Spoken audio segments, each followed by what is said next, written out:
दोस्तों रिसेंटली मैंने final destination की छठी मूवी यानी कि फाइनल डेस्टिनेशन ब्लड लाइन को देख लिया है। तो आज हम इसी मूवी की कहानी को शॉर्टकट में जानते हुए इसकी एंडिंग पे थोड़ी सी बात कर लेंगे। लेकिन कहानी में आगे बढ़ने से पहले ही मैं आपको बता दूं कि इस वीडियो का क्वालिटी थोड़ा सा लो होगा, क्योंकि इस मूवी का ओरिजिनल मूवी तो मुझे कहीं ऑफिशियली मिला नहीं, तो मैंने वीडियो बनाने के लिए कहीं से पायरेटेड वर्जन को ही डाउनलोड कर लिया। तो इस वीडियो की क्वालिटी थोड़ी सी लो रहेगी, तो आपको थोड़ा सा कॉम्प्रोमाइज करना पड़ेगा। I am sorry to say, but मेरे पास ऑप्शन भी नहीं है। So without waste any time let's start the Final Destination Bloodlines. तो फिल्म की शुरुआत होती है तो हम 1968 का टाइम देखते हैं, जहाँ पे पॉल नाम का बंदा अपनी गर्लफ्रेंड आयरिस को अभी के टाइम पे स्काई व्यू टावर में लेके आया था, जो अब तक की सबसे ऊंची बिल्डिंग है। एक्चुअली वो बिल्डिंग नहीं बल्कि एक रेस्टोरेंट है जो सबसे ज्यादा ऊंची जगह पर बनाई गई है, जिसका नाम है स्काई व्यू।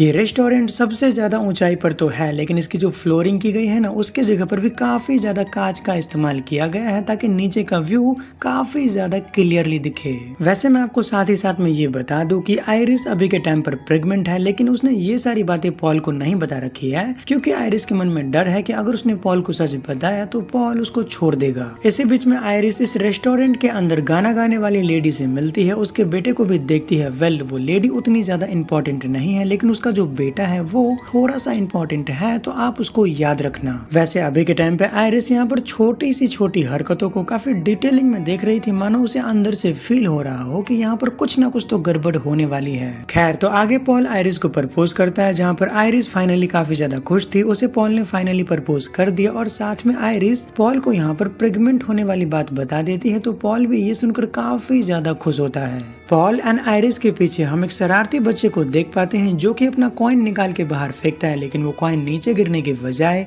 घूम फिर कर वो कॉइन एसी वेंटिलेटर के अंदर चला जाता है, जहाँ पर वो एक फैन के अंदर फंस गया था।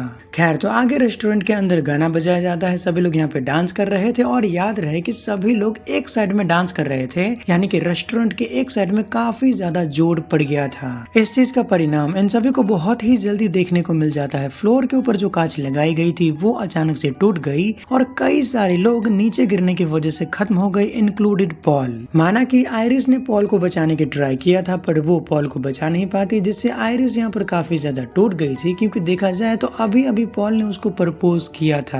आगे हम उसी कॉइन को देख पाते हैं, जो अभी भी किसी सामान से टकरा के इधर उधर जंप कर रहा था। फिर वो कॉइन एक सिलेंडर में लगता है, जिससे यहाँ पर एक जोरदार ब्लास्ट हुआ। आग लगने की वजह से यहाँ पर कई सारे लोग जल के खत्म हो गए, इंक्लूडेड वो सिंगर। लेकिन याद रहे कि सिंगर का छोटा बेटा अभी भी जिंदा है, और वहीं पर आयरिस खुद की जान बचाने के लिए एक पियानो के साइड में छुप गई थी। बाकी के बचे हुए लोग लिफ्ट से भागने की ट्राई करते हैं, मगर लिफ्ट में ओवरफुल हो जाने की वजह से, मतलब कि ओवरवेट हो जाने की वजह से लिफ्ट की वायरिंग टूट गई, और लिफ्ट अचानक से नीचे गिरती है, जिसके बीच में एक बुढ़ा आदमी आके चटनी बन जाता है। वहीं पे आयरिस भागने की ट्राई कर रही थी, मगर फ्लोर का आधा साइड नीचे झुक गया था, जिसके अंदर कई सारे लोग फंसे थे। मगर एक पियानो होने की वजह से ये जगह अभी के टाइम पे थोड़ी देर के लिए टिक गई थी। लेकिन तभी हम उस कॉइन को देखते हैं, जो अगेन इधर उधर चीजों से टकरा रही थी, और वो टकराते टकराते उसी पियानो के ऊपर आके रुकता है, और यहाँ का बैलेंस बिगड़ा, और वो पियानो अपने साथ साथ कई सारे लोगों को लेकर नीचे गिरता है। खैर, इतना सब कुछ होने के बाद यहाँ पे सिर्फ दो लोग ही जिंदा बच गए थे। पहली तो हमारी आयरिस, और दूसरी उसी सिंगर का छोटा बेटा, जिसे मैंने आपको कहा था कि उसे याद रखना। ये दोनों बचने की ट्राई फुल ऑन करते हैं, बट एंड द एंड ये दोनों भी नीचे गिर के खत्म हो जाते हैं। बट हो सके तो याद रखना कि आयरिस पहले जमीन से टकराई, यानी कि पहले आयरिस खत्म हुई, उसके बाद वो छोटा बच्चा। लेकिन तभी अचानक से सीन शिफ्ट होता है, तो हम जान पाते हैं कि अब तक हमने जो कुछ भी देखा वो सब कुछ स्टेफनी नाम की लड़की अपने हेलुसिनेशन के जरिए देख पा रही थी, और उसे आजकल ये हेलुसिनेशन कुछ ज्यादा ही दिखाई देता है।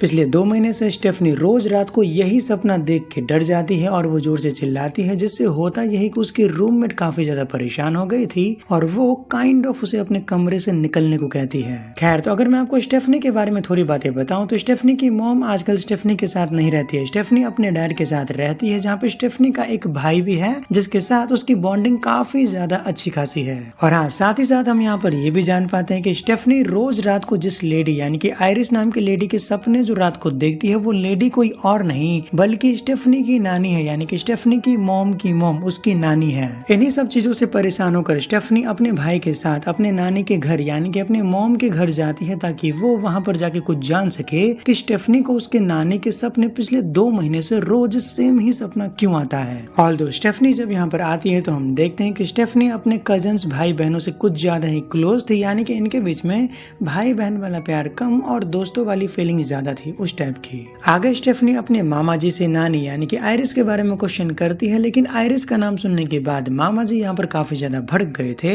मामा जी की बातों से हम जान पाते हैं कि आयरिस एक नंबर की पागल हो गई थी। आयरिस का ऐसा कहना था कि घर के बाहर हर जगह पे मौत है। धीरे धीरे आयरिस का पागलपन इतना ज्यादा बढ़ गया था कि वो तो अपने बच्चों को यानी कि मामा जी और स्टेफनी की मॉम को घर से बाहर तक नहीं निकलने देना चाहती थी। फिर एक दिन आयरिस बच्चों को अकेला छोड़ के मतलब बच्चों को उनके डैड के पास छोड़ के खुद घर छोड़ के कहीं चली गई और वो आजकल किसी प्राइवेट आइलैंड के ऊपर रहती है। मतलब प्राइवेट आइलैंड से मेरा मतलब है सुनसान जगह पे कहीं। अगले ही सीन में हम स्टेफनी को उसकी नानी के घर जाता हुआ देखते हैं जो असल में किसी पहाड़ी इलाके में सुनसान जगह पे था और ये जगह कुछ ज्यादा ही मतलब की सेफ जगह लग रही थी। खैर तो आगे नानी और स्टेफनी के बीच में काफी ज्यादा बातें होती है जहाँ पर हम नानी की बातों से काफी कुछ जान पाएंगे, लेकिन मैं आपको सारी बातें शॉर्टकट में समझाने की ट्राई करूंगा फॉर द बेटर अंडरस्टैंडिंग ताकि वीडियो का लेंथ ज्यादा लंबा ना हो। देखो नानी की बातों से हम जान पाते हैं कि वो सपने सिर्फ स्टेफनी को नहीं आते हैं बल्कि वही सेम सपने नानी को भी दिखा करते थे और नानी को सारी बातें डिटेल्स में एक एक करके मालूम थी, तो नानी ने उस घटना को होने से ही रोक दिया था।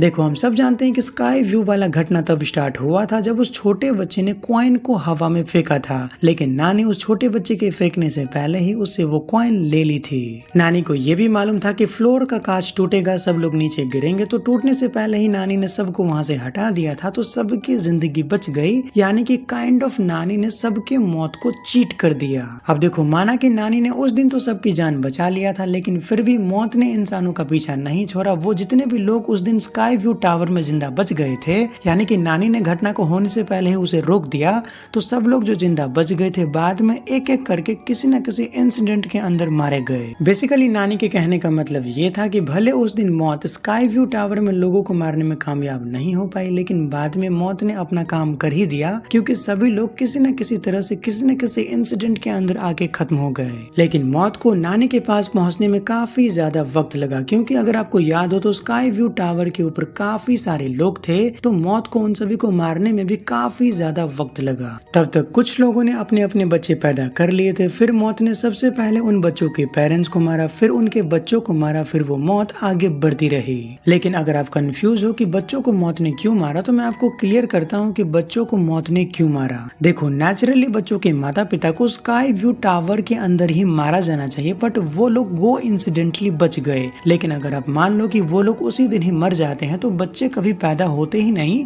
क्योंकि पेरेंट्स तो बच्चों के पैदा होने से पहले ही मर गए ना, तो बच्चे कहाँ से आएंगे। तो हाँ यही रीजन है कि मौत ने उनके जन्मे हुए बच्चों को भी पहले खत्म किया, क्योंकि अगर वो लोग नेचुरल टाइम पे मर जाते तो वो लोग कभी अपने बच्चों को पैदा कर ही नहीं पाते, मतलब बच्चे होने ही नहीं चाहिए इस दुनिया में, इसलिए मौत ने उनको खत्म किया। खैर तो सभी लोगों को खत्म करने के बाद जब बारी आई नानी के मरने की, यानी उस इंसिडेंट के अंदर नानी भी मर गई थी, तो इन रियलिटी नानी को भी मरना होगा। लेकिन जब मौत नानी को खत्म करने के लिए आई तो नानी खुद को बचाने में कामयाब रही। यानी कि मान लो अगर नानी के ऊपर गो इंसिडेंटली एक बड़ा सा पत्थर गिरता है तो नानी पहले ही वहां से हट गई, तो नानी बच जाती है। इस तरह से नानी ने कई बार मौत को चीट किया, कभी पत्थर गिरना, कभी सांप काटना, कभी ये वो, लेकिन हर बार नानी खुद को बचाने में कामयाब रही। मतलब कि नानी ने कई बार मौत को चीट किया। फिर फाइनली नानी इस शांत जगह पे आके रही बिल्कुल अकेली, ताकि वो खुद को मौत से बचा सके। तो हाँ यही रीजन था कि नानी यहाँ पर छुपकर मौत से बच के रहने के लिए आई, क्योंकि अगर नानी मर जाती है तो नानी के ब्लड लाइन में जितने भी लोग हैं सबको एक एक करके मरना होगा।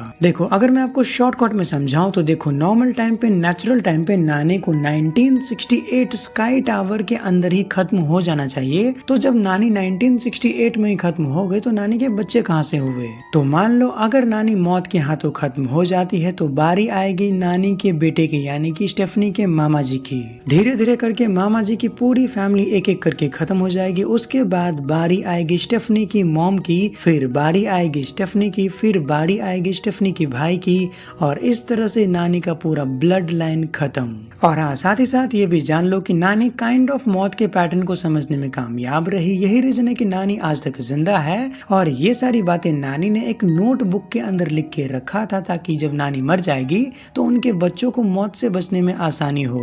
और वही नोटबुक अभी के टाइम पे नानी स्टेफनी को देती है ताकि स्टेफनी भी मौत को चीट करने में कामयाब हो, क्योंकि नानी को अब लगता है कि उसका टाइम पूरा हो चुका है। मगर इतनी सारी बातों को जानने के बाद नानी ने स्टेफनी को इतना डिटेल्स में सब चीजों को समझाया था, मगर फिर भी स्टेफनी को लगता है कि नानी पागल है और वो अपनी नानी को कहती है कि मामा ने सच कहा था, आप पागल हो, मुझे यहाँ पर आना ही नहीं चाहिए था। स्टेफनी को यकीन दिलाने के लिए नानी घर से बाहर आती है। नानी कई सालों से केविन के अंदर थी तो नानी जिंदा थी, लेकिन वो फाइनली मौत के सामने आती है ताकि वो स्टेफनी को यकीन दिला सके कि मैंने जो कुछ कहा वो सारी बातें सच है। इस चीज का प्रूफ हमें अगले ही पल मिल जाता है। यहाँ पे थोड़ी सी हवा चली, फिर छत से कुछ नीचे गिरता है और वो सीधा लगता है गैस सिलेंडर के ऊपर और वो सिलेंडर पीछे की तरफ जोर से जंप करता है और वो सिलेंडर जाके सीधा लगता है एक रॉड के ऊपर और वो रॉड सीधा घुस जाता है नानी के सिर में और नानी ऑन द स्पॉट यहीं पे खत्म। अपनी नानी की मौत को अपनी आंखों के सामने देखने के बाद स्टेफनी समझ जाती है कि नानी जो कुछ भी कह रही थी वो सारी बातें सच है।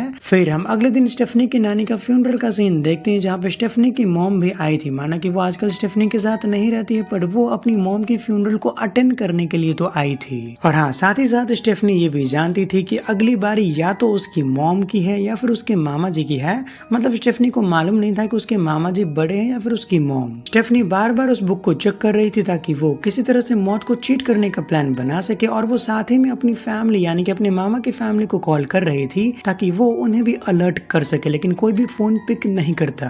वहीं पे मामा की फैमिली को देखा जाए तो यहाँ पे मौत का खेल स्टार्ट हो गया था। सबसे पहले मामा के हाथ से कांच का गिलास टूटा और वही कांच का टुकड़ा मामा के पैर में घुस गया। मामा जी नीचे गिर गए थे और यहाँ पर गो इंसिडेंटली कुछ ऐसा होता है कि घास काटने वाली मशीन अपने आप ही ऑन हो गई थी और वो सीधा मामा जी के मुंह यानी कि चेहरे को चटनी बना के रख देते हैं, यानी कि मामा जी भी खत्म। खैर, तो आगे स्टेफनी यहाँ पर आती है जो कि मामा की पूरी फैमिली को समझाने की ट्राई कर रही थी कैसे मौत इनकी फैमिली के पीछे पड़ गई है, क्योंकि 1986 में वो टावर वाला हादसा हुआ था। बेसिकली स्टेफनी यहाँ पर सबको सारी बातें बताती है जो भी उसे नानी ने उस घर में कहा था। साथ ही साथ स्टेफनी सबको समझाने की ट्राई करती है क्योंकि मामा जी खत्म हो चुके हैं तो अब बारी है मामा के सबसे बड़े बेटे एरिक की। बट ऑब्वियसली किसी को भी स्टेफनी की बातों पर यकीन नहीं था। फिर सभी लोग अपने अपने काम में बिजी हो गए। वहीं पर एरिक अपने टैटू बनाने वाले शॉप में टैटू बनाने के लिए चला गया था। टैटू शॉप में सीलिंग पर हम फैन को देखते हैं जिसके इर्द गिर्द कुछ चेन वगैरह लगा हुआ था। फिर अचानक से फैन चलता है, एक चेन टूटकर एरिक के नोस वाले पिन में फंस गया था। फैन की स्पीड धीरे धीरे बढ़ रही थी, यानी अगर एरिक ने जल्दी से पिन को अलग नहीं किया तो उसका नाक फट भी सकता है। हड़बड़ाहट के मारे एरिक ने यहाँ पे टैटू बनाने वाले कुछ केमिकल को नीचे गिरा दिया था जिसमें आग लग गई थी, यानी कि या तो एरिक आग में जल के मरेगा या फिर ऐसा हो सकता है कि उसका नाक फट जाए और वो यहीं पे खत्म हो जाए। माना कि जमीन पर आग तो थोड़ी सी लगी थी, लेकिन हम साइड में देख पाते हैं कि केमिकल का और भी बहुत सारा डब्बा था, तो शॉप में एक बड़ा सा धमाका होता है। वेल, हम ये नहीं जान पाते हैं कि एरिक जिंदा है या फिर वो खत्म हुआ। अब तक स्टेफनी को भी किसी ने कॉल करके बता दिया था एरिक के शॉप में आग लग गई थी, तो स्टेफनी अपने भाई के साथ एरिक को चेक करने के लिए जा रही थी। तभी रास्ते में उसके गाड़ी के सामने आता है एरिक, जो बिल्कुल सही सलामत था। स्टेफनी एरिक को देखने के बाद उसे संभल के रहने को बोलती है क्योंकि स्टेफनी के हिसाब से अगली बारी एरिक की ही थी। जब ये दोनों आपस में बातें कर रहे थे तो हम इनके पीछे एक कचरे वाली गाड़ी को आता हुआ देखते हैं और साथ में सेम टाइम पर हम एरिक की छोटी बहन को देखते हैं जो कि मॉर्निंग वॉक कर रही थी। वहीं साइड में हम कुछ बच्चों को देखते हैं जो कि फुटबॉल खेल रहे थे और वो फुटबॉल आके सीधा लगता है एरिक के बहन के चेहरे पर और एरिक की बहन गिर गई थी सीधा कचरे के डब्बे में और कचरे के डब्बे को उठा लिया था कचरे की गाड़ी के मशीन ने, यानी कि वो उस गाड़ी में डाल दिया था। सभी लोग उस गाड़ी को रोकने के लिए पीछे भागते हैं। लकीली इन लोगों ने गाड़ी को रोक भी लिया था, मगर ये लोग थोड़े से लेट हो गए क्योंकि तब तक कचरा काटने वाली ब्लेड ने एरिक के बहन के आधा चेहरे के साथ साथ उसका एक हाथ भी काट दिया था और वो वहीं पर ऑब्वियसली खत्म हो गई। इस घटना के होने के बाद सबको स्टीफनी की बातों पर यकीन करना पड़ता है। वहीं पे स्टीफनी को एक बात समझ में नहीं आ रही थी कि एरिक घर का सबसे बड़ा बेटा है तो एरिक को पहले मरना चाहिए था, ना कि उसकी छोटी बहन को। तो इस पॉइंट पे आने के बाद एरिक की माँ स्टीफनी को एक बात बताती है कि एरिक तुम्हारे मामा का ओरिजिनल बेटा है ही नहीं, क्योंकि मैंने तुम्हारे मामा को किसी और के साथ मिलके चीट किया था। तो देखो लॉजिकली देखा जाए तो एरिक अपने बाप का बेटा था ही नहीं, तो एरिक की जो छोटी बहन थी वही अपने बाप की बड़ी बेटी हुई, काइंड ऑफ, तो वही सबसे पहले मरी। खैर, तो अगली बारी है मरने की। एरिक के सबसे से छोटे भाई जोनाथन की सब लोग जोनाथन को समझा रहे थे कि चिंता मत करो, हम तुम्हें बचाने का कोई ना कोई तरीका ढूंढ लेंगे। तभी अचानक से स्टेफनी को याद आता है जब वो अपनी नानी से मिलने के लिए गई थी, तब उसकी नानी ने उससे कहा था मेरे अलावा भी कोई है जो अभी तक जिंदा है, वो मेरे मरने के बाद मरेगा। खैर, तो अगले ही सीन में हम इन सभी को उसी आदमी के पास देखते हैं जहाँ पर ये आदमी इनका ही काइंड ऑफ वेट कर रहा था, क्योंकि इसी आदमी ने स्टेफनी की नानी की मदद किया था मौत के बारे में छानबीन करने में, और काइंड ऑफ ये आदमी बचने में कामयाब रहा। कैसे, मैं आपको आगे बताऊंगा। असल में ये बच्चा कोई और नहीं बल्कि उसी सिंगर का बेटा है जिसे स्काई टावर पे स्टेफनी के नानी ने एंड तक बचा लिया था, और स्टेफनी के नानी के मरने के बाद ये बच्चा मरा था।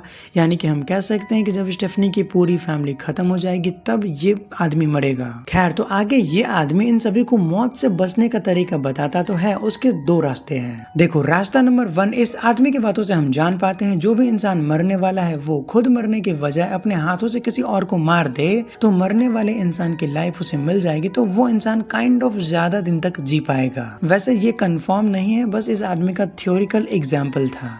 और रास्ता नंबर 2, इस आदमी की बातों से हम ये भी जान पाते हैं कि जो इंसान मरने वाला है अगर वो खुद ही खुद को कुछ देर के लिए खत्म कर ले, फिर 2-3 मिनट बीत जाने के बाद उसे डॉक्टर या फिर किसी तरह से वापस जिंदा कर लिया जाए तो मौत इनका पीछा करना छोड़ देगी एंड काइंड ऑफ मौत यहीं पर स्टॉप हो जाएगी। लेकिन स्टेफनी को ये सारी बातें मंजूर नहीं आती है, क्योंकि क्या पता एरिक के छोटे भाई को खत्म करने के बाद अगर ये लोग उसे वापस जिंदा नहीं कर पाए तो वो तो खत्म हो जाएगा ना। लेकिन तब तक एरिक और उसका छोटा भाई यहाँ से निकल गए थे, क्योंकि उन दोनों ने प्लान बना लिया था कि एरिक अपने छोटे भाई को कुछ देर के लिए खत्म करेगा, फिर 2-3 मिनट पूरा होने के बाद वो डॉक्टर की मदद से उसको वापस जिंदा कर लेगा। और ये लोग जिस रूम में रुक के ये सब कांड करने वाले थे उस रूम में MRI मशीन थी जिसके अंदर बहुत ही ज्यादा मैग्नेटिक फोर्स होता है, और इन लोगों ने गो इंसिडेंटली उसे ऑन कर दिया और ये बात इन दोनों को मालूम ही नहीं। धीरे धीरे मशीन का मैग्नेटिक फोर्स इतना ज्यादा बढ़ जाता है कि एरिक ने अपने नाक में, कान में, बॉडी में जितना भी मेटल की चीजें को मतलब काइंड ऑफ पहना हुआ था वो सब इतनी फोर्सफुली मशीन की तरफ जाती है कि उसका नाक कान फट सा गया था।